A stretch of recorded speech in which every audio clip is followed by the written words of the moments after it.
예, 오늘 말씀의 제목은 빛의 신앙으로 나아오라입니다. 우리는 지난주에 많은 사람들이 예수님을 믿었으나 그 믿음은 예수님 전 존재를 받아들인 그런 믿음이 아니라 그의 표적을 보고 믿은 부분적인 믿음이었다는 것과 사람들이 자신의 전 존재를 받아들이지 않았음을 아신 예수님께서 그들에게 자신을 의탁하지 않으셨다. 그들을 믿지 않으셨다. 그들과 그래서 관계 맺지 않으셨다라는 말씀을 봤습니다. 그들은 예수님을 영접한 것이 아니라 단지 예수님의 큰 능력에 흥미를 가진 것 뿐이었죠. 그것이 자신들에게 이익이 될 것이라고 생각했기 때문에 예수님을 믿고 쫓았던 것이지 예수님 전 존재를 그의 마음에 받아들인 게 아니었습니다. 이것은 비단 예수님 시대만의 얘기가 아니라 현대를 사는, 지금을 사는 우리의 얘기이기도 하죠. 그래서 우리는 이 내용을 토대로 우리의 신앙을 점검해 볼 필요가 있습니다. 내가 과거에 예수님의 전 존재를 받아들였으나, 영접했으나 지금은 그 본질에서 벗어나 표적만 구하는 신앙의 삶을 살고 있는 건 아닌지, 또 내가 현재 예수님의 전 존재를 내 것 삼으려는 노력은 하고 있지 않은지, 그분과 인격적인 관계 맺음이 아닌 일방적인 관계 맺음, 나의 기도를 그냥 올려드리고 그분께서 말씀하시는 것을 들으려고 하지 않는 그런 신앙의 태도를 가지고 있지 않은지 우리는 우리 스스로를 살펴보고 변화시켜야 하는 것이죠. 오늘 니고데모의 말씀은 예수님을 전 존재로 받아들이지 않은, 내 것 삼지 않고 그분과 인격적인 관계를 맺지 못한 사람들을, 바로 거짓 믿음을 가진 사람들 바로 뒤에 이어집니다. 니고데모가 거짓 믿음의 대표자로 나오는 거예요. 사람들이 예수를 믿지 않았는데 이 믿지 않음의 대표자로 나와서 그가 어떻게 예수님을 알게 되는지를 이제 보여주는 것이죠. 여러분, 니고데모를 통해 요한은 가짜 신앙, 가짜 믿음에 대해서 밝혀주는 겁니다. 오늘 본문은 요한복음 3장 1절에서 요한이 니고데모를 이렇게 소개합니다. 그런데 바리새인 중에 니고데모라 하는 사람이 있으니 유대인의 지도자라. 니고데모는 바리새인이었고 유대인의 지도자였습니다. 지도자라는 단어를 개역 한글, 그러니까 전에 보던 성경에서는 관원이라고 번역합니다. 관원이라는 단어는 아르콘인데 통치자, 우두머리라는 뜻을 가지고 있습니다. 그리고 이 당시에 관원이라는 말은 사내들인 공의의 공의원들에게만 사용되던 말이었습니다. 사내들인 공의회는 71명의 의원으로 구성된 유대인 최고의 통치 기구로 오늘날 입법부와 사법부를 합쳐놓은 의회였습니다. 굉장한 권력을 가지고 있는 기관이었던 거죠. 그리고 그는 바리새인이었습니다. 율법으로는 흠이 없는 사람이었다는 거죠. 또한 니고데모는 선생이라 불렸습니다. 선생, 랍비라는 말은 랍비 고등교육, 그 랍비 학교가 있었는데 그 고등교육을 마쳐야만 불릴 수 있는 칭호였습니다. 이렇듯 니고데모는 수준 높은 교육을 받은 사람이었던 것이죠. 그가 권력과 지식을 가진 사람이었던 거예요. 또한 니고데모라는 이름은 히브리어가 아닌 헬라어입니다. 헬라어 이름은 그 당시 헬라 문화에 접촉했던 소수의 상류층만이 가질 수 있는 이름이었습니다. 이 말은 그가 권력과 지식과 그리고 뭡니까? 부까지 가진 사람이었음을 말해주는 겁니다. 게다가 니고데모는 겸손한 사람이기까지 했습니다. 나이가 많은 바리새인이었고 높은 직위를 가졌고 부자였던 니고데모가 이제 30이 간 넘은, 그것도 고등교육을 받지 못한 목수였던 예수님을 랍비라고 부르기 때문입니다. 그 어린 사람 앞에 지식이 많은 사람이 가서 랍비여라고 말하기 때문입니다. 이렇듯 니고데모는 세상이 부러워할 만한 모든 외적인 요소와 내적인 훌륭함까지 가진 사람이었습니다. 그런데 성경은 가짜 신앙을 가진 사람들과 이 모든 것을 가진 니고데모를 연결시키고 있는 겁니다. 성경은 니고데모가 예수님을 찾아온 상황을 3장 2절에서 이렇게 말합니다. 그가 밤에 예수께 와서 이르되 랍비여 우리가 당신은 하나님께로부터 오신 선생인 줄 아나이다. 하나님이 함께 하시지 아니하시면 당신이 행하시는 이 표적을 아무도 할 수 없음이니이다. 우리가 2장 23절에서 25절까지 본 것처럼 니고데모 역시 예수님의 표적을 보고 쫓았다는 것이죠. 그 시대의 모든 사람이 부러워할 만한 부와 명예와 신앙의 모습과 인품까지 가진 충분히 하나님의 축복을 받은 사람이라고 소개될 만한 사람을 요한은 진짜 신앙을 갖지 못한 사람이었다라고 밝히는 겁니다. 그 전에 보았던 그 예수님을 표정만 보고 쫓았던 그들과 이 니고데모가 전혀 다르지 않은 사람이라는 얘기를 하는 겁니다. 여러분, 니고데모의 자리, 부와 명예와 권력과 인격의 훌륭함까지 갖춘 이 자리는 신앙을 가진 모든 사람이 도달하고 싶은 자리입니다. 우리가 신앙으로 꿈꾸는 자리라는 거예요. 하지만 성경은 그것을 전부 가진 그 한 사람을 가짜 신앙인으로 드러내는 겁니다. 가짜 신앙인. 왜일까요? 왜? 그가 신앙 안에서 모든 것을 가졌으나 예수님을 갖지 못했기 때문입니다. 그 안에 예수님이 없으면 그 주변이 아무리 훌륭해도 그 주변이 아무리 풍성해도 그 신앙은 가짜라는 거예요. 가짜. 여러분, 이것은 우리에게 굉장한 경각심을 주죠. 우리는 돈이 많은 사람을 교회에서 보며 하나님의 축복을 받은 사람이라고 생각합니다. 물론 그 안에 예수 그리스도 계시자면 전혀 문제가 되지 않죠. 하지만 그가 돈은 많으나 그 안에 예수 그리스도가 없다면 그는 가짜 신앙을 가진, 그의 부를 신앙의 축복이라고 여길 수 없는 그런 사람인 거예요. 근데 우리는 그렇게 따지지 않죠. 무조건 돈이 많으면 저 사람 하나님 축복하셨어, 나도 저렇게 축복을 받고 싶어라고 달려가는 게 우리의 마음인 것이죠. 그리고 성경은 니고데모가 낮이 아닌 밤에 예수님을 찾아왔다고 말합니다. 요한복음에서 밤은 영적인 의미와 함께 현실적인 상황을 보여줍니다. 요한은 요한복음에서 빛과 어두움을 대조합니다. 빛은 예수님을 그 안에 영접한 상태를 의미하고, 어두움은, 밤은 예수님을 그 안에 영접하지 않은 상태를 의미하는 겁니다.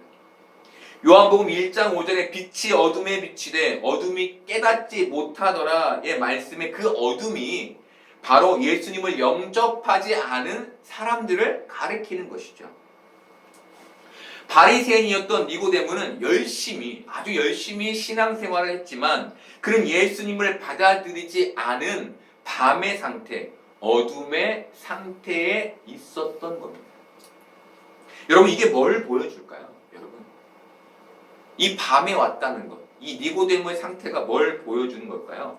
신앙 안에서 그가 부와 명예와 사람을 가졌어도, 그렇게 겉이 화려해도 그 안에 예수님을 갖지 못했다면 그가 빛에 거하는 게 아님을 영적으로 깨달아야 한다는 겁니다. 다시 말하면 우리가 주위에 사람들이 많고 내가 인정도 받고 있지만 내 안에 예수 그리스도가 계시지 않다면, 교회에서 열심히 일해서 사람들로부터 참 신앙이 훌륭해 라고 인정을 받고 있지만 내 안에 예수 그리스도가 있지 않으면 나는 어둠에 있는 존재라는 겁니다. 또 밤이 보여주는 현실적인 상황은 니고데모가 자신을 사람들에게 드러내려 하지 않았다는 겁니다. 니고데모는 바리새인이었고 사내들인 공의회의 의원이었습니다. 사람들에게 추앙받는, 존경받는 자리에 있었던 거죠. 그런데 그가 한낱 목수에 불과한 예수님을 찾아간다는 것이, 아직 신앙적으로 검증되지 않은 예수님을 찾아간다는 것이 수치스러운 어떤 겁니다. 수치스러운. 그런 그가 그래서 자신을 숨겨 밤에 예수님을 찾아갈 수밖에 없었던 것이죠. 니고데모는 자신의 명예를 실추시키지 않는 한에서 자신이 원하는 것을 얻고자 하는 방법으로 밤을 선택한 겁니다. 어쩌게 보면 되게 지혜로운 거죠. 그렇죠? 네. 손해보지 않는 선에서의 만남을 가지려 했던 거예요. 여러분, 우리는 우리의 것을 손해보고 싶어 하지 않습니다. 신앙 안에서 뻥도 먹고 알도 먹고 싶은 거죠. 그러다 보니 신앙과 세상의 두 다리를 걸쳐 놓을 때가 많습니다. 그런데 어둠에서 빛으로 나아옴은 어둠을 벗어 던지는 것을 말합니다. 다시 얘기하면 어둠을 벗어 던지지 않고서는 빛으로 온전히 나올 수 없는 겁니다. 예수님이 십자가에 못 박히신 성화를 우리는 본 적이 있을 겁니다. 그 성화에는 예수님께서 속옷만 입고 계시죠. 그렇죠? 그런데 실제로 십자가형은 완전히 발가 벗겨진 채 십자가에 못 박히는 것이었습니다. 수많은 사람들 앞에서 발가 벗겨지는 수치, 손과 발이 십자가에 못 박혀서 자기 손으로는 자기 수치를 가릴 수 없는 그 약함, 이것이 십자가인 거예요. 그런데 그 수치와 그 약함의 모습을 가진 예수님이 우리를 구원하신 겁니다. 그래서 내 입을 만족시키고 내 몸에 두르고 싶은 욕망을 가진 그 표적 삼은 신앙을 가지고는 제대로 된 자기 십자가, 예수님을 따르는 사람이 될 수 없는 거예요. 우리가 어둠의 것을 벗어 던지지 않고는, 예수님을 표적만 따르려고 하는, 표적만 믿으려고 하는 그 신앙을 던져 넣지 않고는 예수님을 따르는 게 어렵다는 겁니다. 온전히 빛으로 나갈 수 없는 것이죠. 여러분, 신앙은, 믿음은 실패에 불과한 십자가의 그 주님, 세상 앞에서 초라하게 발가벗겨진 그 주님을 내 것 삼는 것에 있는 겁니다. 우리가 지금 이 현실에서 마주쳐야 하는 그 지점이 바로 이 지점인 거예요. 니고데모처럼 밤에 찾아가는 것이 아니라 낮에 당당히 찾아가서 나의 그 명예가 실추될지라도 예수님 앞에 나아가 무릎 꿇고 그분을 겸손히 섬기는 것, 이것이 우리가 가져야 되는 빛의 모습인 겁니다. 그런데 세상이 우리에게 이익을 준다고 하면 예수님 제껴두고 우리 쫓아가는 사람이 있잖아요. 그죠? 그 앞에 가서 돈을 벌기 위해 굽신거리며 하나님 찾지 않는 사람이 있잖아요. 성경에는 큰 능력을 행하시는 예수님의 모습을 여러 곳에서 보여줍니다. 예수님 시대의 사람들이 능력의 예수님을 기대했듯 지금도 많은 사람들이 그 큰 능력의 예수님을 기대합니다. 하지만 그 큰 능력을 쫓았던 사람들이 했던 일은 예수님을 십자가에 못 박는 것이었습니다. 그 이유는 예수님이 더 이상 그 능력을 발휘할 수 없는 상태에 이르렀기 때문이었습니다. 강자를 숭상하는 그 신앙이 그들을 예수님과 멀어지게 한 거죠. 여러분, 우리의 하나님은 강하시죠? 아멘. 예, 강하십니다. 하지만 아이러니하게도 하나님은 예수님을 가장 약한 자의 모습으로 이 땅에 보내셨습니다. 왜 그러셨을까요? 왜 하나님은 약함의 구원의 강함이라는 비밀을 숨겨두신 걸까요? 왜? 십자가의 약함을 깨달은 자만이 하나님 나라의 원리를 이해할 수 있기 때문입니다. 힘의 논리, 세상의 논리가 하나님 나라와 맞지 않는 거죠. 그 논리로는 하나님 나라에 들어갈 수 없는 겁니다. 세상은 힘의 논리를 가지고 있죠. 그래서 경쟁합니다. 서로 경쟁하죠. 더 높은 자리에 오르려고. 그 높은 자리에 오른 자, 이긴 자가 큰 자가 됩니다. 큰 자가 되면 뭘 얻게 되죠? 세상의 모든 것을 얻게 됩니다. 그런데 큰 자의 가장 위에 누가 계십니까? 하나님이 계시죠. 결국 인간이 하나님과 경쟁하여 이기려는 지경에까지 이르게 되는 게 세상의 원리인 거예요.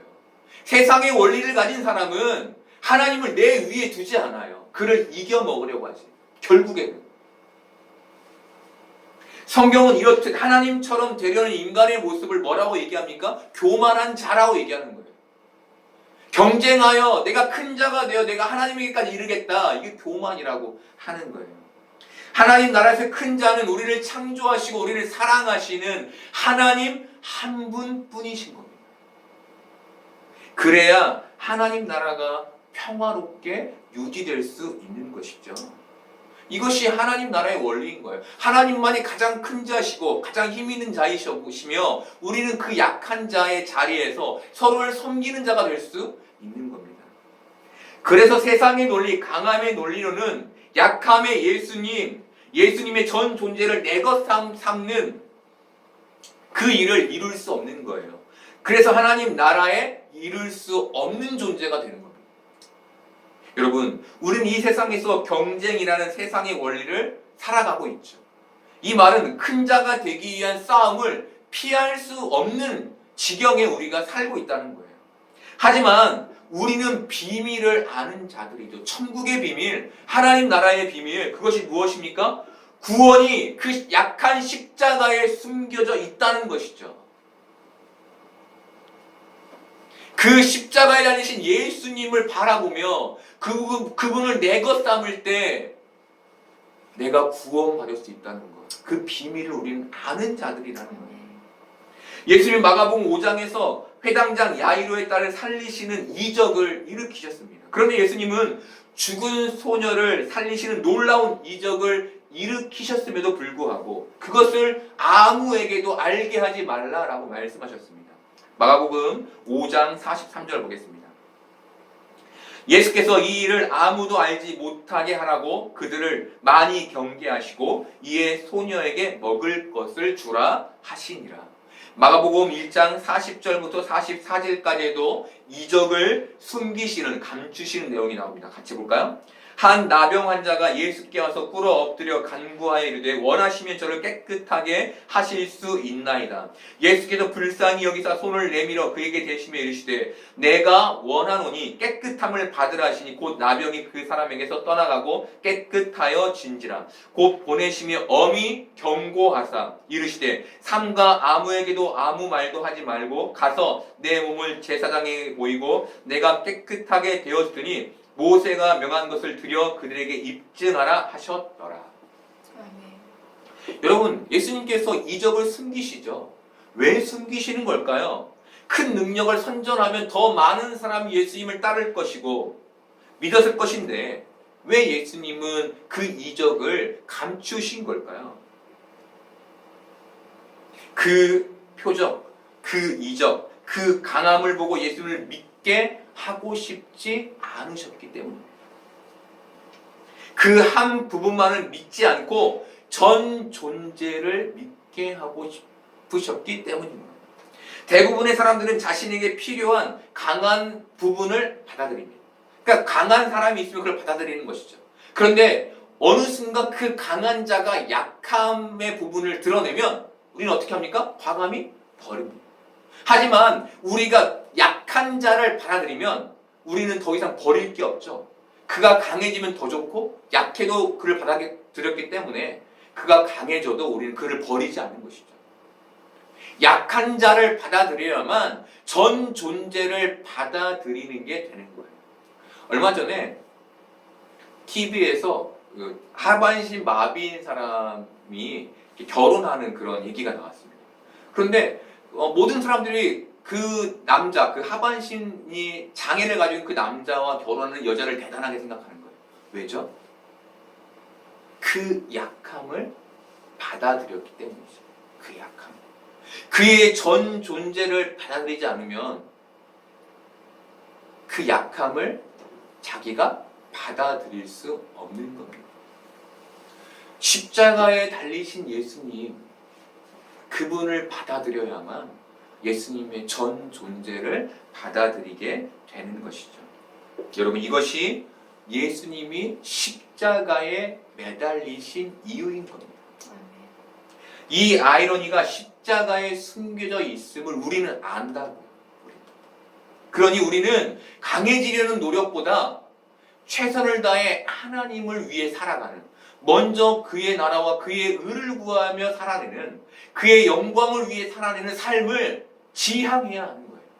자꾸 나를 강하게 해서 나를 드러내고 나를 돋보이려고 하는 삶이 아니라 하나님 나라를 이루려는 삶, 그 삶을 지향해 가야 하는 거예요.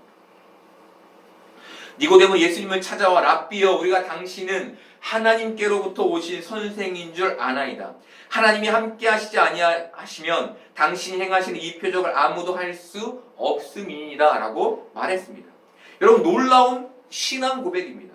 하지만 니고데모의 이 신앙 고백은 진짜 믿음을 가진 신앙 고백이 아니라 그저 강한 표적만을 바라본 단편적인 신앙 고백이었습니다.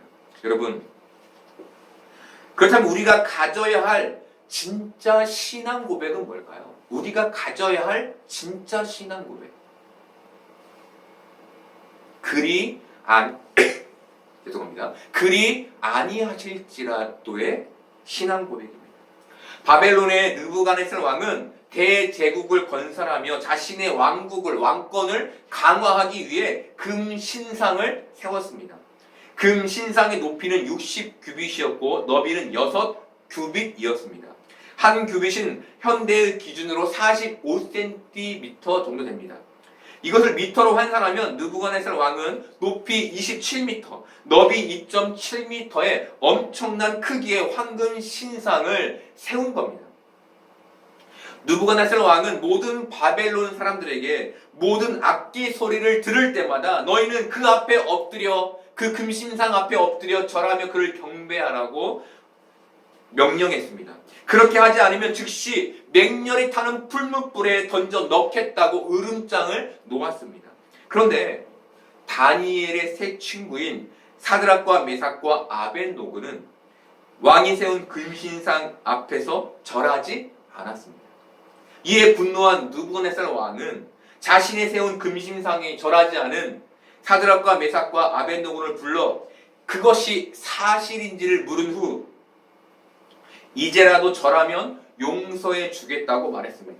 하지만 그렇게 하지 않으면 맹렬히 타는 풀무불에 던져 넣겠다고 엄포를 놓습니다. 이때 다니엘의 세 친구는 느부갓네살 왕에게 이렇게 말합니다. 다니엘서 3장 15절에서 17절까지를 보겠습니다. 이제라도 너희가 준비하였다가 나팔과 피리와 수금과 상연금과 양금과 생황과 및 모든 악기 소리를 들을 때 내가 만든 신상 앞에 엎드려 절하면 좋거니와 너희가 만일 절하지 아니하면 즉시 너희를 맹렬히 타는 풀무불 가운데 던져 넣을 것이니 능히 너희를 내 손에서 건져낼 신이 누구이겠느냐 하니 사드락과 메삭과 아벳느고가 왕에게 대답하이르되 느부갓네살이여, 우리가 이 일에 대하여 왕에게 대답할 필요가 없나이다. 왕이여, 우리가 섬기는 하나님이 계시다면 우리를 맹렬히 타는 풀무불 가운데에서 능히 건져내시겠고 왕의 손에서도 건져내시리이다. 아멘. 긍정적인 믿음의 모습을 우리에게 보여주죠. 표적을 구하는 믿음입니다. 하지만 이것으로 끝나지 않는다는 게 중요합니다. 이들의 신앙이 여기에서 멈추지 않는다는 거예요. 우리 18절 보겠습니다. 그렇게 하지 아니하실지라도 왕이여, 우리가 왕의 신들을 섬기지도 아니하고 왕이 세우신 금신상에게 절하지도 아니할 줄을 아옵소서. 그렇게 하지 아니하실지라도, 그리 아니하실지라도, 하나님이 우리를 풀무불에서 건져주지 아니할지라도 우리는 하나님만 섬기겠습니다 라고 그 왕 앞에서 얘기를 하는 겁니다. 여러분, 표적과 이적을 기대하는 믿음이 나쁜 게 아닙니다. 하지만 진짜 믿음은 그리 아니하실지라도의 하나님을 믿는 겁니다. 우리의 믿음이 긍정적인 표적에만 있어서는 안 된다는 거예요. 그 다음 단계, 그리 아니하실지라도까지 가 있어야 그게 진짜 믿음이라는 겁니다. 내 인생이 현실 속에서 곤두박질 쳐도 내가 원하고 뜻하던 일들이 어그러져도 우리의 믿음은 살아계신 하나님께만 있어야 하는 거예요. 히브리서 11장은 믿음장이라고 불립니다. 그런데 히브리서 기자는 믿음의 결과를 긍정적으로만 표현하지 않습니다. 부정적으로도 기록합니다. 히브리서 11장 33절부터 38절까지를 보겠습니다. 그들은 믿음으로 나라들을 이기기도 하며 의를 행하기도 하며 약속을 받기도 하며 사자들의 입을 막기도 하며 불의 세력을 멸하기도 하며 칼날을 피하기도 하며 연약한 가운데서 강하게 되기도 하며 전쟁에 용감하게 되어 이방 사람들의 진을 물리치기도 하며 여기까지가 믿음의 긍정적인 결과입니다. 그 다음 볼까요? 여자들은 자기의 죽은 자들을 부활로 받아들이기도 하며 사람이 죽어 남편이 죽은 거죠. 가족이 죽은 거예요. 그 부활을 기다리는 겁니다. 또 어떤 일은 더 좋은 부활을 얻고자 하여 심한 고문을 받되 구차히 풀려나기를 원하지 아니하였으며 또 어떤 일은 조롱과 채찍질 뿐 아니라 결박과 옥에 갇히는 시련도 받았으며 돌로 치는 것과 톱으로 펴는 것과 시험과 칼로 죽임을 당하고 양과 염소의 가죽을 입고 유리하여 궁핍과 환난과 학대를 받았으니 이런 사람은 세상에 감당하지 못하느니라. 그들이 광야와 산과 동굴과 토굴에 유리하였느니라. 여기까지가 믿음의 부정적인 결과입니다. 여러분, 믿음의 긍정적인 결과만을 바랬다면 이 후자의 삶을 살아낼 수 있었을까요? 그들이 진짜 믿음을 갖지 않았다면, 표적에만 관심이 있었다면 이들이 자신의 그 죽음 앞에서 죽음을 감당해낼 수 있었을까요? 그렇지 못했겠죠. 여러분, 믿음이 긍정적인 결과만을 가져오는 게 아닌 겁니다. 믿음으로 버텼지만 부정적인 결과를 경험하기도 하는 거예요. 하지만 우리의 믿음은 그리 아니하실지라도의 하나님께 있어야 하는 겁니다. 그래서 우리에게 필요한 건 예수님의 전 존재를 받아들이는 그 믿음, 십자가의 대속이라는 그 표적 하나에 만족하며 이 세상을 감사와 찬양과 경배로 하나님께 나아가는 그 믿음, 그것이 우리에게 필요한 것이죠. 여러분, 우리에게 불안함이 없다는 말이 아닙니다. 두려움이 없다는 말이 아닙니다. 두렵고 불안하지만 그 안에서도 감사를 잃지 않고 찬양과 경배, 하나님을 향한 그 예배를 잃지 않는 삶이 되어야 한다는 것이죠. 여러분, 하나님께 실망해 보신 적 있으십니까? 그 실망이 어디에서 나온 겁니까? 우리가 정해놓은 방향과 결과에서 벗어난 결과로 인한 거 아닙니까? 내가 그토록 원하고 바라던 것이 이루어지지 않아서 나온 그런 실망 아니었습니까? 그렇게 열심히 신앙생활 했는데, 그토록 기도했는데 들어주지 않아서 실망한 것 아닙니까? 여러분, 우리에게 표적은 예수님 뿐입니다. 오직 예수님만이 우리의 표적이라면 내가 바라는 것을 받지 못해도, 내가 원하는 상황이 생기지 않아도 그리 아니하실지라도의 그 믿음, 흔들리지 않는 믿음 가운데 우리는 서 있어야 하는 겁니다. 여러분, 지금도 나를 강하게 해줄, 나의 필요를 채워줄 표적을 신앙하고 계십니까? 그것은 강한 예수님만 내 것 삼으려는 부분적인 신앙일 수 있습니다. 온전한 신앙이 아닐 수 있는 거죠. 이것은 빛의 신앙이 아닌 밤의 신앙일 수 있습니다. 여러분 스스로를 점검해 보시기를 바랍니다. 그래서 만약에 지금 우리가 표적을 구하는 신앙만을 갖고 있다면 그것을 벗어버리고 표적이신 예수님과 함께하는 빛의 신앙을 갖기를 바랍니다. 그래서 이 어둠의 세상에서 빛으로 살아가는 복된 믿음의 사람 되기를 소망합니다.